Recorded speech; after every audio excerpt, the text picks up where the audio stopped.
Сәлем достар. Егер мен сіздерге қарапайым шай, эрекцияға көмектеседі десем, сенесіздер ме? Бірақ назар аударыңыз. Кез келген шай емес, қара шай емес. Бүгін мен сіздерге 3 қарапайым ингредиенттен тұратын, тек 5 минутта дайындалатын шай рецептін көрсетемін. Бұл туралы ерлердің 85% білмейтін, сіздің тамырларыңызға шынымен көмектесетін шай. Менің атым Мирас. Бүгін ашық әрі шынайы әңгіме болады. Еруден кейінгі эрекция бұл үкім емес, керісінше. Бұл денеңіздің сигналы. Денеңіз тамырларыма қолдау керек, көмек бер деп айтады. Статистикаға сүйенсек, 50-ден асқан ерлердің 67% бұл проблемамен кездеседі. Бірақ көпшілігі үнсіз отырады, ұялады. Бұл менің соңым деп ойлайды. Ал шын мәнінде бұл жай ғана биология, табиғи процесс. Тамырлар қартаяды, серпімділігін жоғалтады. Тестостерон жылына шамамен 1%-ға төмендейді. Қам айналымы баяулайды. Эрекцияның өзі бұл қам айналымы туралы мәселе. Қан тез керіп ұзақ қалу керек. Бақшаша шлангысын елестетіңіз. Егер ол қысылған немесе ескі болса, су әлсіз ағады. Сіздің тамырларыңыз да дәл солай жұмыс істейді. Енді не тамырларды бұзады, түсініп көрейік. Біріншіден, стресс. Стресс тамырларды автоматты түрде тарылтады. Бұл рефлекс. Денеңіз қауіп бар. Маңызды ағзаларға қанды үнемдеу керек деп, эрекция екінші орында шығады. Екіншіден, дұрыс емес тамақтану. Майлы тағамдар, холестерин, тәтті және қант. Үшіншіден, зиянды әдеттер.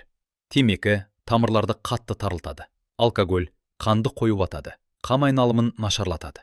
Нәтижесінде ниет бар, ынта бар, бірақ дене жауап бермейді. Көпшілік не істейді? Дәріханаға барып таблетка алады. Таблеткалар жұмыс істейді, бірақ бұл тек уақытша шешім. Қосымша жанама әсерлері бар бас ауруы, беттің қызаруы, жүрек соғысының жиілеуі. Ал табиғи тәсіл бар, химиясыз, жанама әсерсіз. Ол симптомға емес, проблеманың түбіріне әсер етеді. Шай қалай жұмыс істейді десеңіздер, белгілі өсімдіктер тамырлары табиғи түрде кеңейтеді. Бұл вазодилатация деп аталады. Тамыр қабырғалары босансиды, қан еркін ағады.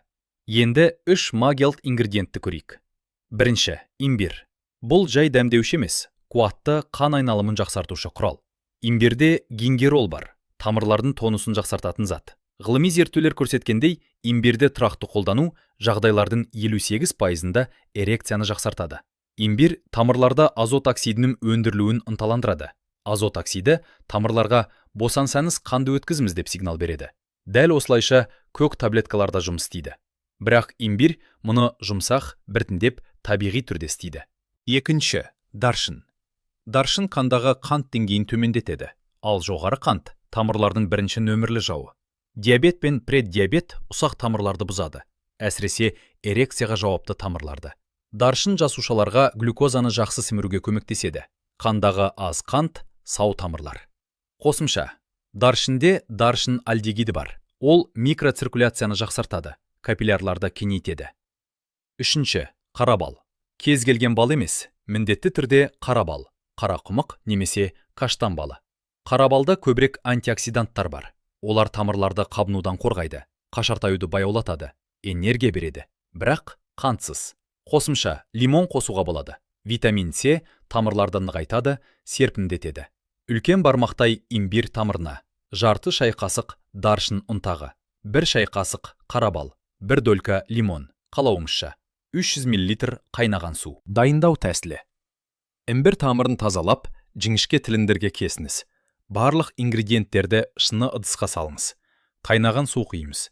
Қақпақпен жабып, 15 минут қалдырыңыз. Қалай ішу керек? Жылы ішіңіз, ыстық емес. Ыстық асқазанды зақымдайды. Таңертең таңғы асқа 1 сағат бұрын, немесе кешке ұйықтарға 2 сағат бұрын. Ашық қарынға имбир асқазан шырынын ынталандырады. Кемінде 1 ай тұрақты ішу керек. Көптеген адамдар осы қателерді жібереді және әсер көрмейді. Бірінші қателік. Шай ішу плюс темекі тарту. Никотин тамырларды имбирдің кеңейтуінен 10 есе күшті тарылтады. Екінші қателік. Тым қоюдап дайындау. Көп имбир жақсы дегенді білдірмейді. Артық имбир ішек өртенуін тудырады, асқазанды бұзады, диарея береді. Рецепті дәл ұстаныңыз. Үшінші қателік. Ертең нәтиже күту. Бұл виагра емес. Табиғи құралдар жинақталып жұмыс істейді. Бірінші аптада ештеңе байқалмайды. Екінші аптада либидо сәл көтеріледі. Үшінші аптада эрекция күшейе бастайды. 1 айдан кейін тұрақты нәтиже пайда болады. Сабырлы болыңыз. Әсерді күшейту шайдың әсерін 2 есеге арттыратын кеңестер. Бірінші, қарапайым жаттығулар. Шөгу жаттығуы таңертең 20 рет. Жамбас аймағында қанды жылдамдатады. Бұлшықеттерді нығайтады. Табиғи тестостеронды көтереді. Кегел жаттығуы. Күніне 20 рет. Несеп шығаруды тоқтатқандай бұлшықеттерді шыңдаңыз. 5 секунд ұстап босатыңыз. Қай жерде болсаңыз да жасауға болады. Екінші, дұрыс тамақтану. Қосымша рационға жаңғақтар, майлы балық, омега-3, қара шоколад енгізіңіз. Үшінші, ұйқы мен релаксация. Кемінде 7 сағат ұйықтаңыз. Таңғы 4-6 аралығында тестостерон өндіріледі. Стрессті азайтыңыз. Медитация, серуендеу, хобби. Күніне 15 минут релаксация. Гормондарды өзгертеді. Бұл шайды ішуге болмайды, егер асқазан жарасы немесе гастрит өршуінде қанды сұйылтатын дәрілер қабылдасаңыз. Жоғары қысым, өт қабындағы тастар, дәмдеуіштерге аллергия болса, дәрігермен кеңесіміз. Егер күдік болса, дәрігерге барыңыз. Достар, қорытындылайық. Бірінші, имбирь, даршин, қарабал, табиғи тамыр кеңейткіш. Курс кемінде 1 ай.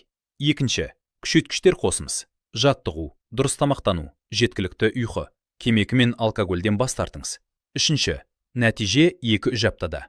Егер 2 айда өзгеріс болмаса, дәрігерге міндетті барыңыз. Есімізде болсын, эрекция проблемасы бұл ұят емес. Бұл денсаулық мәселесі. Миллиондаған ерлер осымен кездеседі. Сіз кез келген жаста толыққанды өмірге лайықсыз. Егер бұл видео пайдалы болса, лайк қойыңыз, каналға жазылыңыз, комментарийде тәжірибеңізбен бөлісіңіз. Сау болыңыз.